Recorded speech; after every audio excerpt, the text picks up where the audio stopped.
Montana Talks here. Live and local. This is Montana Talks with Aaron Flint.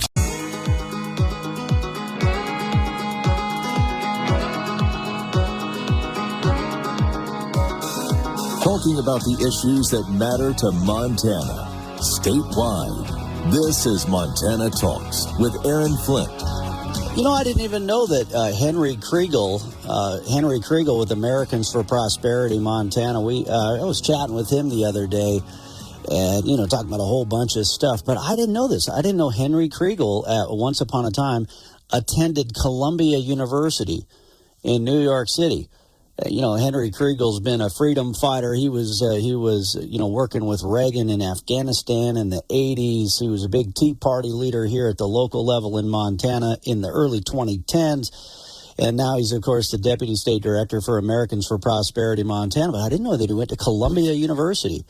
You know who else I didn't know? Oh, but anyway, Henry had called out. He was calling out his alma mater for the shameful way these Jewish students are being treated, or any students who are defending Israel on the Columbia University campus, for the shameful way that they're being treated right now.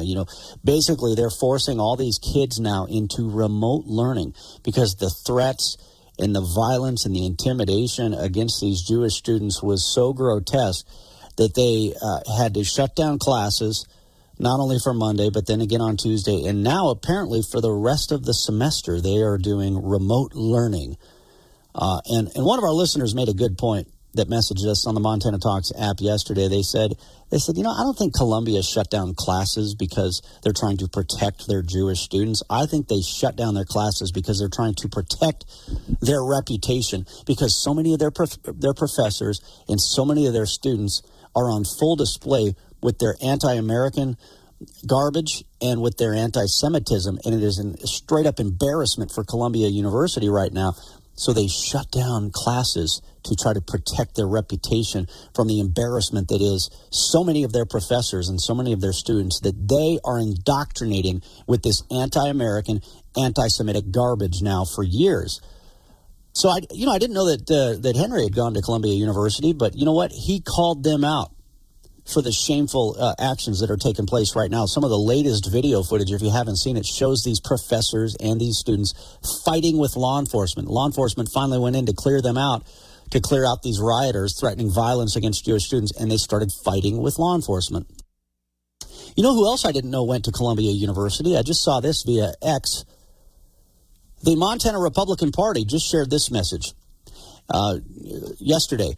As a Columbia alumni and, quote, constitutional attorney, you would think that Rafe Graybill could condemn the blatant anti-Semitic protests happening at his alma mater. I didn't know that Rafe Graybill, he was the lockdown lawyer who was telling you to shut up and wear your mask, who was poking flathead business owners in the chest, telling you to shut down your business. He didn't tell the big box stores to shut down their businesses. He's also the Democrat candidate for lieutenant governor, one of them right now.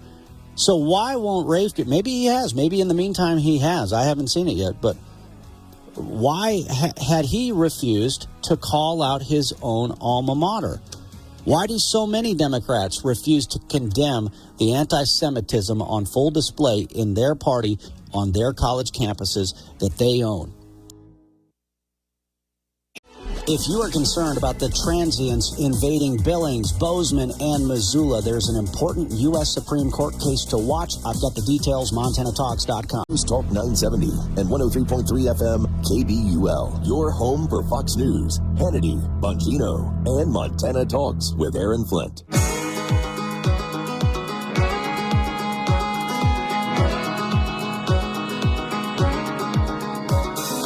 Talking about the issues that matter to Montana statewide. This is Montana Talks with Aaron Flint. Hey, speaking of the governor's race, the Democrat candidate for governor, have you guys seen this new video yet that was released by the Republican Governors Association, by the RGA? It's absolutely hysterical. My favorite part of the whole video, we were talking about Rafe Rafe Graybill. Rafe Graybill, he was the lockdown lawyer for former Democrat Governor Steve Bullock. You know why Steve Bullock lost the U.S. Senate race to Steve Daines in 2020 by nearly 10 points? A big part of it was because of the lockdowns that they fully embraced. Rafe Graybill was Steve Bullock's lockdown lawyer, the guy that was telling you to shut up and wear masks, the guy that was canceling your kids' sporting events. Heck, there was a time period you couldn't even use an outdoor swimming pool because of the lockdown lawyer. That was just like, are you kidding me? And this was the guy who would go around, if you owned a fabric store in Polson, he would poke you in the chest, tell you, oh, well, you need to shut down because of COVID. But if you were a big box store, you could sell all the fabric you wanted to. It was just the mom and pop Montana shops that he was going to go poke in the chest, right? So this guy is the lieutenant governor candidate. The gun control guy is his running mate, running for one of the Democrats running for governor. Well, in this newly released video, my favorite part of the whole video is when Ryan Busse gets right into the camera. It's like extreme close up. He gets right into the camera. Put it on YouTube.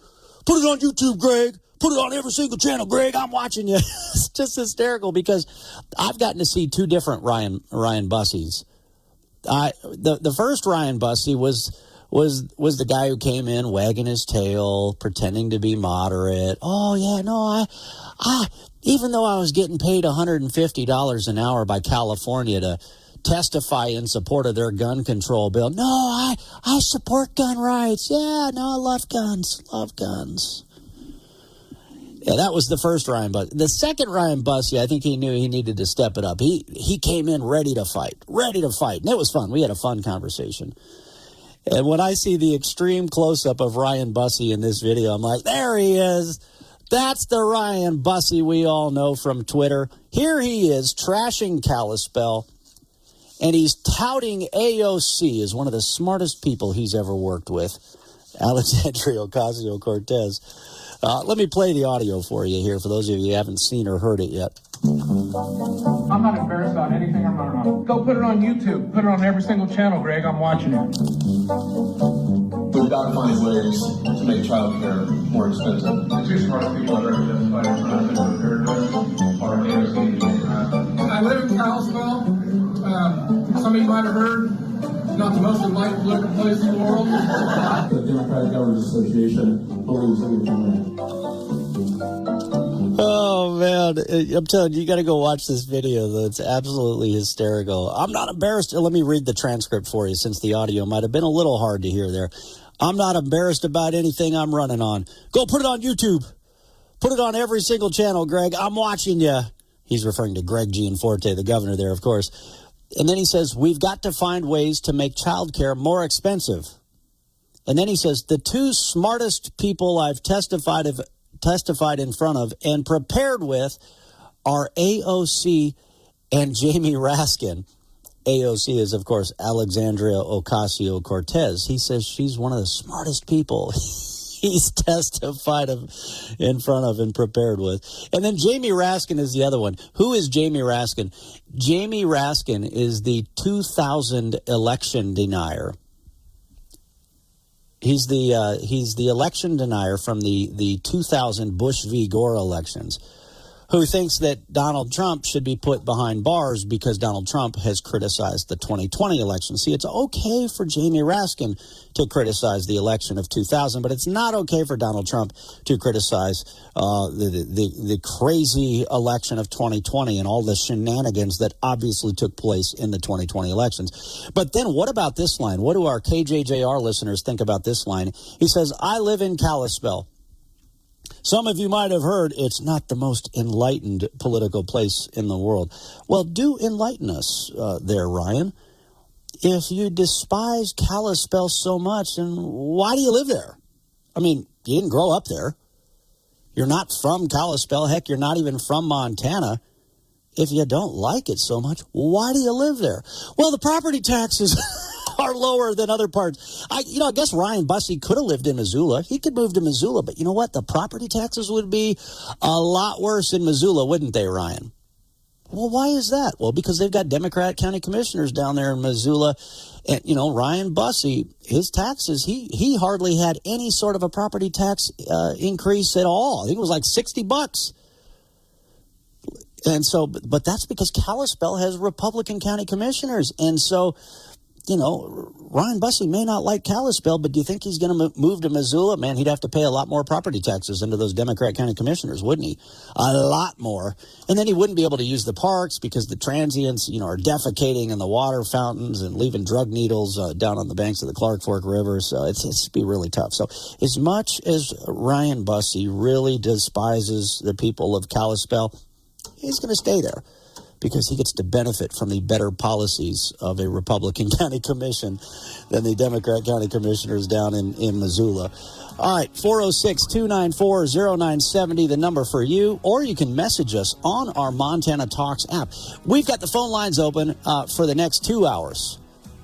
Even Ryan Busse could call in right now if he wants to. It's carbon free. He doesn't even have to drive and see us. Just call in right now. Man, it is an absolute circus, a clown show that is taking place in this country right now. But this is no normal circus. This is no normal clown show. Did you guys hear about Paranormal Cirque? The Paranormal Circus in Billings last weekend. Boy, doesn't our country seem like a paranormal circus right now? Open borders, criminals put back out on the streets, the lawlessness, crazy. Paranormal, practically. Montana Talks, statewide, 9 to 10.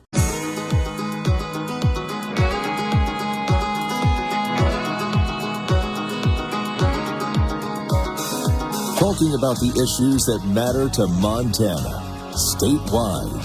This is Montana Talks with Aaron Flint. Go put it on YouTube. Go put it on every channel. That's why we're doing some a little bit more generic music here. So we like to mix it up with more music, but we're trying to make it generic so we can hit those YouTube, Spotify deals after the show, etc. Here, I'm telling you got to go watch this video and then send me your messages in response on our Montana Talks app, or you can call in right now as well. I see the Associated Press finally has a story here. I was surprised nobody had done a news story really on this. I think who had a story last week? It was like a Washington, D.C. publication. It was like either the Washington Times or the Washington Free Beacon. Let's see. Yeah, here it is. Playing hardball. National Park Service browbeats baseball team over trademark infringement. Where was this from? I think, this was from the Washington Times. Yeah, a week ago. This was in the Washington Times a week ago. Now, I know we mentioned this story last week, but I see the Montana Associated Press finally has a story. Montana minor league baseball team in dispute with National Park Service over Arrowhead logo. I'll give you the brief blurb here from the Associated Press. A minor league baseball team in Montana is calling out the U.S. Department of Interior for, quote, unwarranted and relentless trademark claims in a battle over the use of an Arrowhead logo. The Glacier Range Riders in Kalispell, Montana, are members of a Major League Baseball partner league. The team applied for several trademarks and logos in 2022. The Interior Department, the Biden Interior Department, we should remind you, opposed a logo of an arrowhead surrounding the letters RR for Range Riders. The U.S. Patent and Trademark Office, the PTO, rejected the Park Service's protest over the logo. So the agency followed with a letter of opposition, which triggers a legal case. That just shows you how nuts these folks are. The deep state operatives at the Department of Interior, now being run by the Biden administration folks. So it was silly enough that they protested the Range Riders filing for this trademark, right? They objected they opposed the Glacier Range Riders logo here.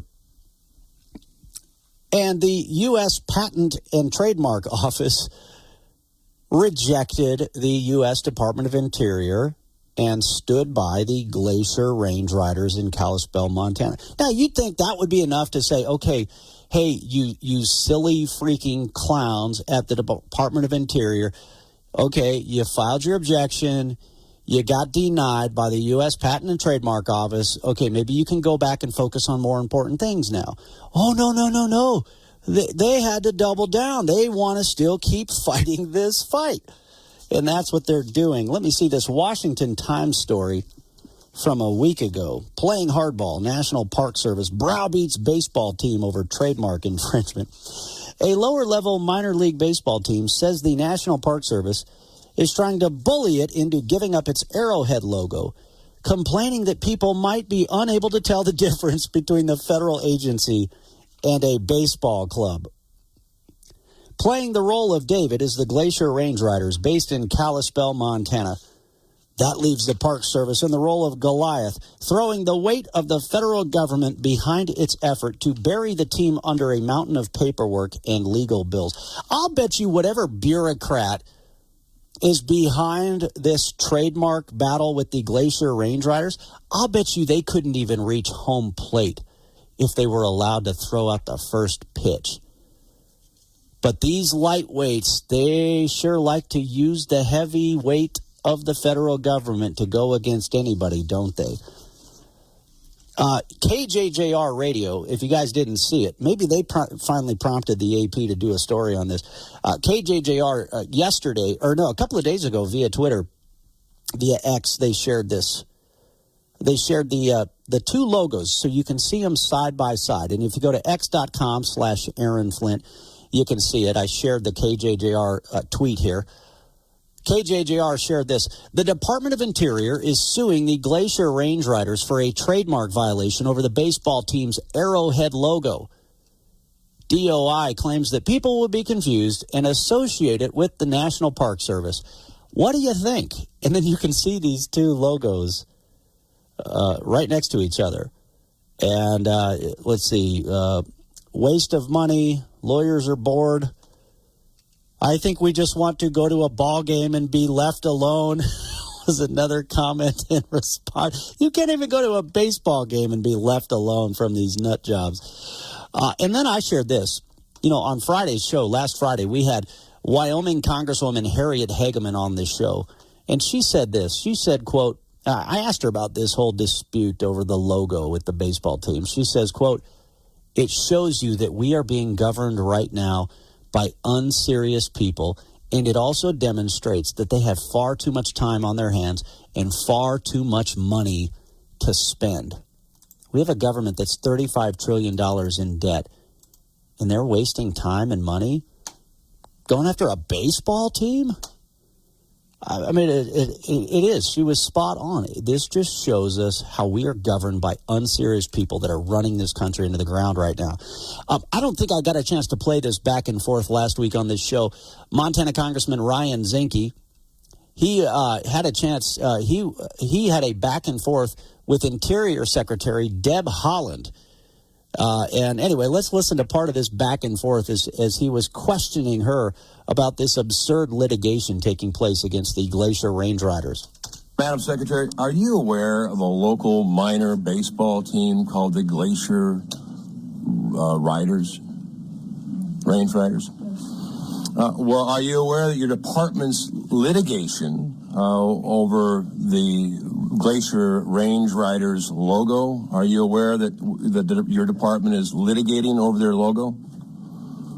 Congressman, I believe the name changes go to the Board of Geographic Names. Nothing to do with name change. It's a logo. Are you aware that your department is in litigation? Yes or no, ma'am? No, I'm not aware. Okay.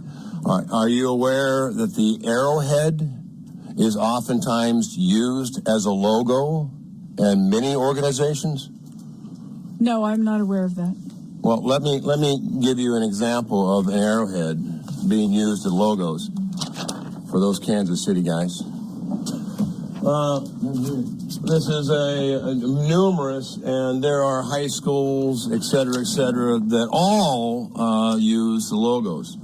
So my point is gathering, have you also understand that the Government Patent Office has twice ruled against your department on that the Glacier riders do not violate the patent. So are you aware of that? And yes or no? And I would assume it would be no. I don't want to answer for you. Congressman, just to be clear, I'm not aware of anything with the range riders. Well, and this is the problem as a secretary, because sometimes a large department does harm to local entities, like the baseball team. And I'll go further. I'm going to read a missive from your attorneys sent to the baseball team after the U.S. Patent Office said twice that it's not a violation of the logo. So what you demanded was a sample of each label, tag, sticker, container, package, box, packaging insert, point of sale display, and brochure ever used, sold to be considered for use or sale, bearing the Range Riders logo.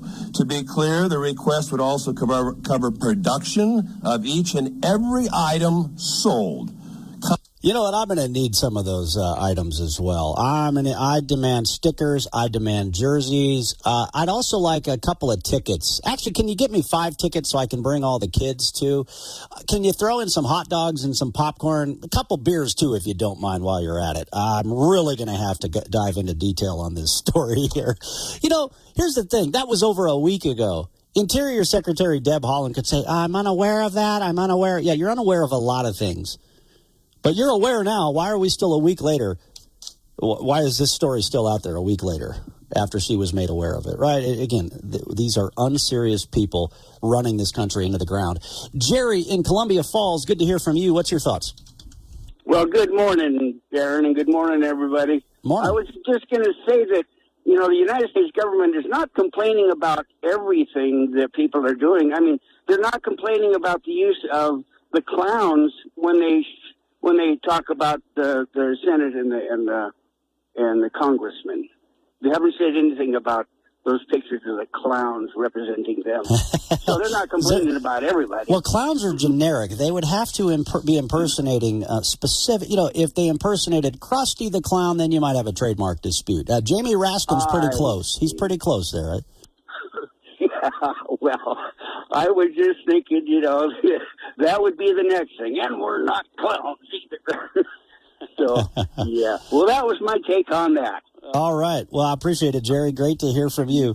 Nancy and Roundup, stand by. We'll get to you after the break here because I know you'll want to chat for more than 30 seconds, so I don't want to cut you off by the hard break that's coming up here right around the corner. But, you know, the clown show, it's just what I talked about yesterday, right, Jerry? You know, we see normal clown show stuff. This trademark dispute with the baseball team in Kalispell, this is normal clown show stuff coming out of the Democrat Party, right? But then we've got open borders, criminals being put back out on the streets. They want to chop body parts off of kids to promote their radical transgender agenda. That's the paranormal cirque. That's the paranormal clown show operation, which is the Democrat Party running this country right now, Joe Biden and John Tester. By the way, Paranormal Cirque, I believe, is trademarked. So just in case any of you are going to try to use that name there.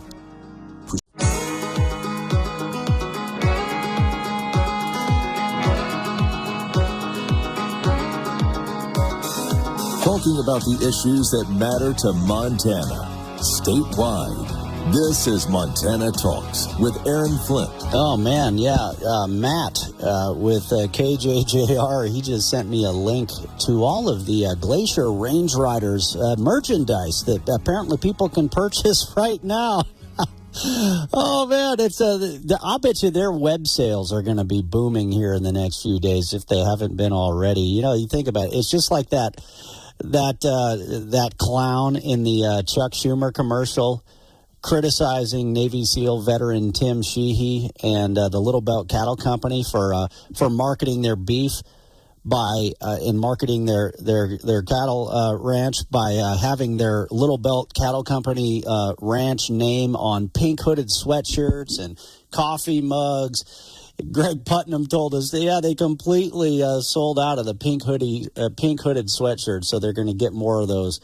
Merchandise sales just went through the roof. They already do really well with merchandise sales to promote their beef and to, enhance producer profitability. But man, once that clown in the Chuck Schumer commercial attacked Tim Sheehy over that one, their merchandise sales really went through the roof. I'll bet you the same thing's going to happen probably, or already has been happening with the Glacier Range Riders as well. They got some cool stuff. They got some cool hooded sweatshirts and more on their website. And, their whole marketing pitch right now could be, hey, want to tick off the National Park Service? Hey, want to, the people that make you get a reservation to go to Glacier? Well, wear a Glacier Range Riders sweatshirt. Want to tick off Joe Biden and Deb Haaland? Get your Glacier Range Riders t-shirt. Get your hot dogs. Get your popcorn. Man, we should be sitting at a baseball game right now. Let's go to Nancy in Roundup on the phone lines. Great to hear from you, Nancy. Yeah, I got a couple of items today of interest. Yesterday on KGVO, I got to talk with both Rafe and this Bussy character, and they were really pushing the idea of public school systems, how great it is, and that they were both parents and very caring individuals, and push for public education. So I got on the air and I asked him, about the federalization of our public school education since 1979 by the Democrat Party, and that is failing our students, that 57% of the American children cannot read or write upon graduation. So they still praise and they kind of hee-hawed around a little bit. But anyway, I also asked about the homeless situation here in Montana, especially in Missoula, and I said, I don't want any compassion or sympathy. I want a solution.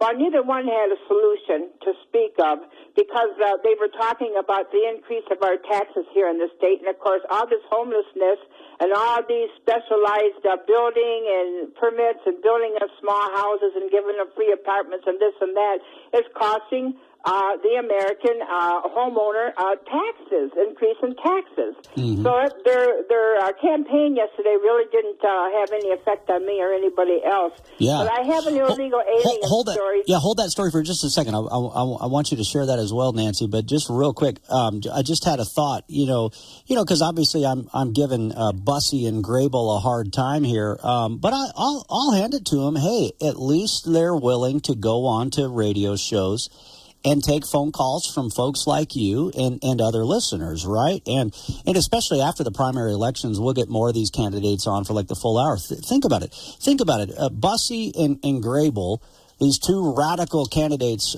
for governor and lieutenant governor, they're willing to go on a show and take a phone call from Nancy and Roundup. Why is liberal Senator John Tester too chicken to take a phone call from Nancy and Roundup, right?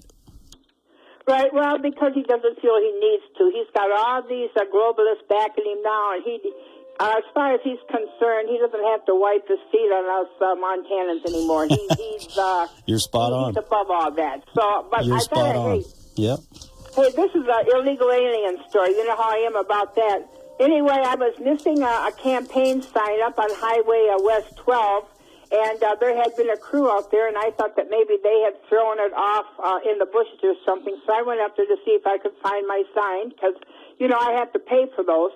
Anyway, there's a crew out there, and so I stopped, parked the car up the side of the road, and there were two guys bent over, and they had hooded jackets on, and they heard me pull the car up, and the one stood up, and the other one was stayed bent over, but he looked at me. My God, one was very, very dark-colored, and the other one was, I would say, a Central American. Well, the one tall guy, my expression must have gave my thoughts away because he kind of looked at me and he put his hand in his pocket. Anyway, he pointed to the foreman who started to walk over to me, and I said, I'm missing a campaign sign, and I introduced myself, and I said, have you seen it? And he said, no, but if he did, he'd set it back up for me. So anyway, I said, are those illegal aliens working over there? And he said, yes, I believe that they are. And he says, I think the ones here on a visa. I said, really? And he said, you know. Well, that's not illegal like then. you. If they're on a visa, they're not illegal. But yeah, I mean. Well, but he said he thought. But anyway, he said, you know, I'm from Mississippi, and I have trouble finding people to work down in my home state. And I said, you're kidding me. I says, really? He says, yeah. He said, but here in Montana, I don't seem to have that problem. It's a better grade of people. But he says, I'm like you. I don't like the invasion at the border either. And so it was just weird to see these two people out there working, you know, and they're so many hundreds of thousands of miles away from their homeland. And it's just amazed me that there I am about a mile outside of the intersection of the Roundup Road and Highway 12 to come across these illegal aliens. And there you go. There's a story right there. Yeah, interesting. Although, you know, again, if they are on, on a visa, that's, of course, legal. That's legal immigration and following the law. Where it gets questionable is now the Biden administration is starting to just give anybody paperwork, right? You come across this country illegally, they'll slap the asylum sticker on you. They'll call you an asylee. They'll slap the refugee sticker on anybody anymore. And the other thought that comes to mind is, I wonder how many white liberal young men are sitting on their butts doing nothing at that exact same moment in time, in Missoula or elsewhere, right? Nancy, thanks for the call. Next up, State Senator Brad Molnar out of Laurel. Brad, it was great to see you Friday night at the Lincoln Reagan dinner. Yeah, that was a really fun night, and I did have somebody call and take the ticket, and he showed up and shared the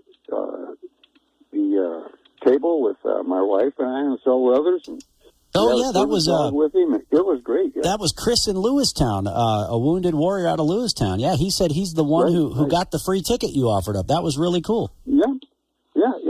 And, he really added a lot to the table. He's a quiet-spoken guy, but he joined in the conversation. He was well-spoken, and he knew what he was talking about. It was great. Yeah, good guy. Yeah. Well, what did you want to talk about this morning? Well, on MTN News, and I was on the broadcast, and now in some editorials in all the lead papers, the head of the Democratic Party are taking shots at Governor Gianforte for the taxes on his homes, trying to make it look like he's doing something, shady. And if somebody, if the governor needs somebody to call him out, I'll call him out, so. But you're willing to take shots at both sides. Yeah. I mean, you're you're an elected Republican, but you're also one of the most independent guys out there. Put party labels aside, right? Yeah. But in this case, I rise in defense of the governor. The main thrust seems to be that he's taking an advantage of the ag lands taxable evaluations, which are not based on property values; they're based on production values, and so they use that to say that's why his taxes on his homes are less.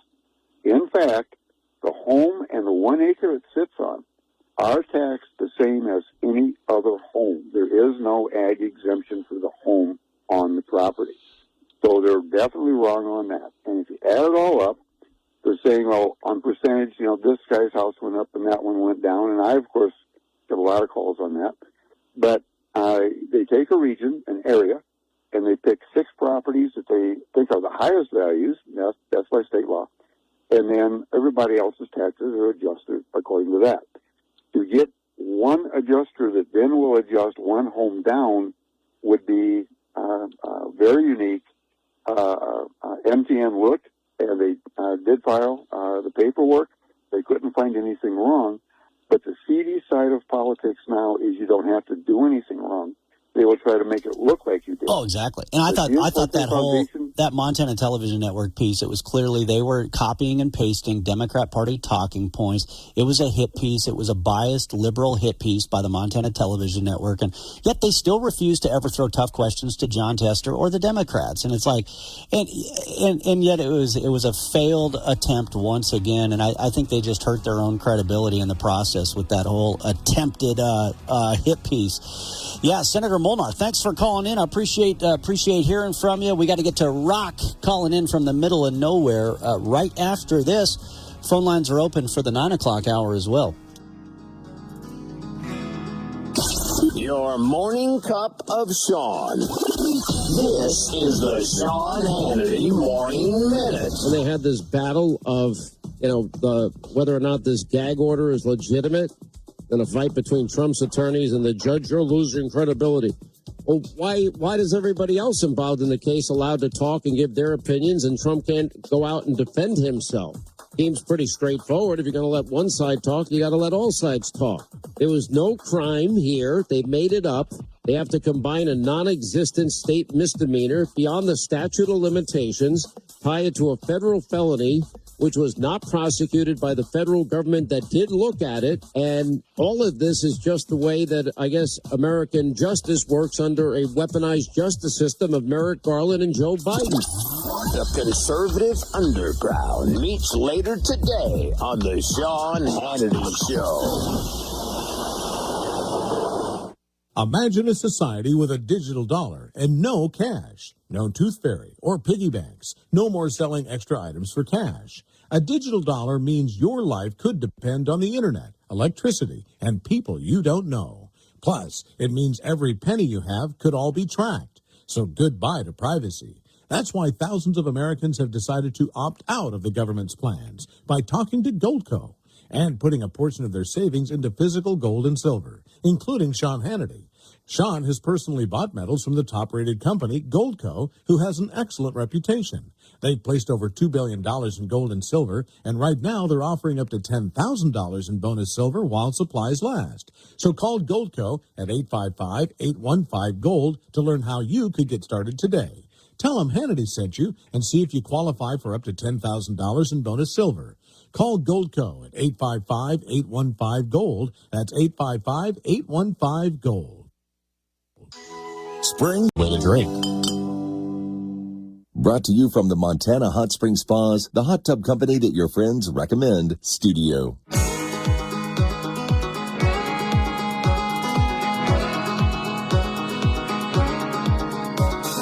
Talking about the issues that matter to Montana, statewide. This is Montana Talks with Aaron Flint. Tiff in Hungry Horse, apparently she went to our Montana Talks website and saw the video that we've got there. The video showing the Democrat candidate for governor. Put it on YouTube. Put it on every single channel, Greg. I'm watching you. It's like a WWF video. He just gets right in front of the camera. Put it on YouTube. Oh, it's on YouTube. It's on the Montana Talks website right now, too. But anyway, Tiff says, I just watched the video. Spit coffee everywhere. Had to change clothes. Thank you. I needed a good laugh to start the day. Tim in Savage says this about the whole Glacier Range Riders and the trademark dispute that the Biden Interior Department is complaining about here. If the U.S. Patent Office approved the logo, shouldn't the suit be against them, not the baseball team? Very good question from Tim in Savage. Let's go to Rock calling in from the middle of nowhere. Rock, what's going on? Oh, just give you a little baseball history in my family here, and then we'll get to the Range Riders. But my dad was a semi-pro catcher, and my mom played in the Professional Women's League in Chicago. Oh, wow. And then I grew up at Wrigley Field. So your mom was like a league of their own. Your mom was one of those women. Cool. She was one of those women. And there's also another gal that was in that league that lives over in Bozeman that used to go to church with me. So, but anyway, and I went up until, played ball until Legion. So I loved baseball. And anymore, I really don't follow pros. I do like, to watch Legion ball or, AAA, AA ball. But it's sad because, unfortunately, it's us that is suing that ball team because it's our money. Good point. It's our tax money. Yeah. That are going to say, and all these guys want to do is play ball. I lived down in Tucson for a while, and I used to go to the Tucson Toros down there, AAA ball club, and it's I think Cleveland Indians team. But anyway, they would draw 25,000 people because those guys played ball so hard. They played their hearts out. You know, they didn't get paid much money, but all they wanted to do was play ball. And if I go to a ball game, all I want to do is watch a ball game, get away from everything. I don't want to see Black Lives Matter patches on a jersey. Yeah. You know, I don't care what your political views are. Just play ball. Well, yeah, and that's what I loved. One of the comments on the KJJR tweet yesterday showing the two logos. The guy was like, "Can I just watch baseball? Can I just go to a freaking baseball game?" Like, no, you can't even have a baseball team without the Biden administration trying to screw it all up. Tim and Savage and Rock, great to hear from you. Thanks for the call. Tim and Savage was thinking the same thing I was. Do the Range Riders have pink sweatshirts? You're not a real baseball team if you sell pink hoodie sweatshirts, is what that John Tester ad clown guy would say. Andy and Whitefish, when it goes to the Ryan Bussey video, we should call him Gary Busey, the crazy actor. That was from Andy and Whitefish. Carol in Billings makes a really good point here. Aaron, I disagree with Representative Hageman out of Wyoming. You know, Congresswoman Harriet Hageman said that the Biden administration are unserious people. And this baseball logo is a case in point of how they are unserious people. Carol says the Biden administration, they are very serious people. They are serious about ruining and fundamentally changing this country. As Obama said, they are using chaos, fear, and subversion to get traditional Americans to react violently or give up their freedoms to restore order. That's a very good point there. You know, are we ruled by unserious people who have no idea what they're doing, or are they serious people who are serious about transforming this country into something else, deliberately causing all this harm in America right now?